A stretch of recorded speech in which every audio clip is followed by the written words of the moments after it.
नमस्ते। आज हम बात करेंगे एक ऐसी बीमारी जो कि आमतौर पर आजकल देखने को मिल रहा है। नाम है फिशर इन एनो और इसे हम संस्कृत में परिकर्तिका कहते हैं। परिकर्तिका यानी कि इसमें कैंची के काटने के समान पीड़ा होती है, तो इसीलिए इसका नाम परिकर्तिका रखा गया है।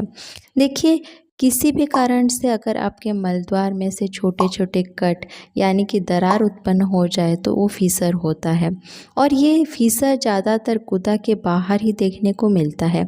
हमारे आयुर्वेदिक में जितने भी रोगों का वर्णन है उसमें वात, पित्त, कफ की विषमता रहती है। फिशर पित्ता और रक्त दोषों की विषमता से हो सकती है।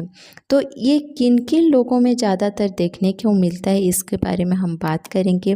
ज़्यादातर बच्चों से लेकर बुजुर्गों तक सारे उम्र में ये हो सकता है और बच्चे के जीवन के पहले के साल में भी देखने को मिलता है।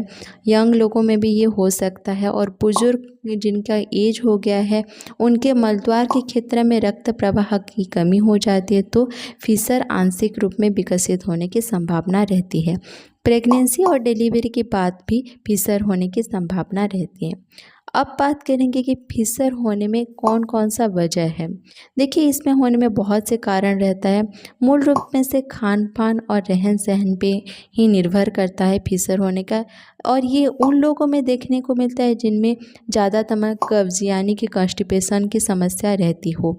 विशेष रूप में कठोर और बड़े आकार के मलद्वार में से अगर गुजरता है तो गुदा नलिका पर नुकसान पहुंचाने की संभावना रहती है। देखिए, कभी कभार लोगों को शौचालय करने की इच्छा महसूस होता है पर अनदेखा कर देते हैं, तो आंतों में जो जमा हुआ मल वो कठोर बन जाता है और वो कठोर मल जब गुदा से गुजरता है तो उसके दौरान बहुत दर्द यानी कि गुदा में दरार होने की संभावना भी रहती है।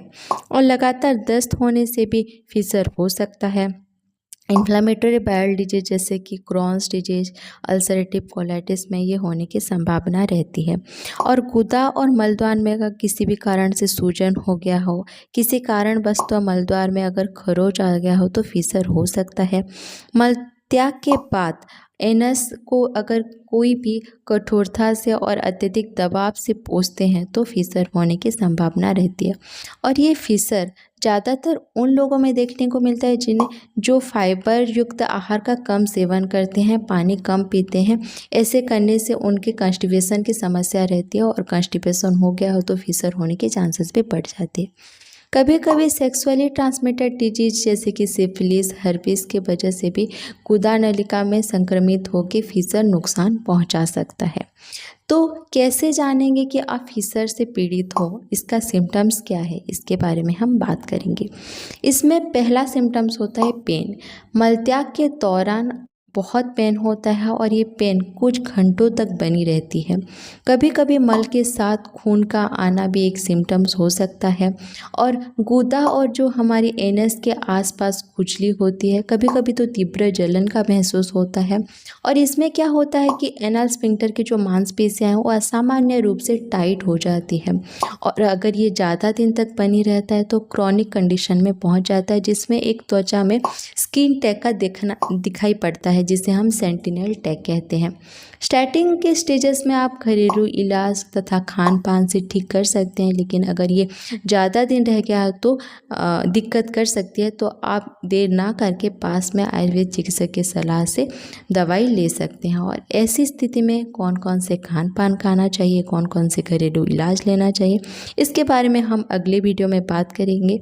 तब तक अपना ख्याल रखिएगा। नमस्ते।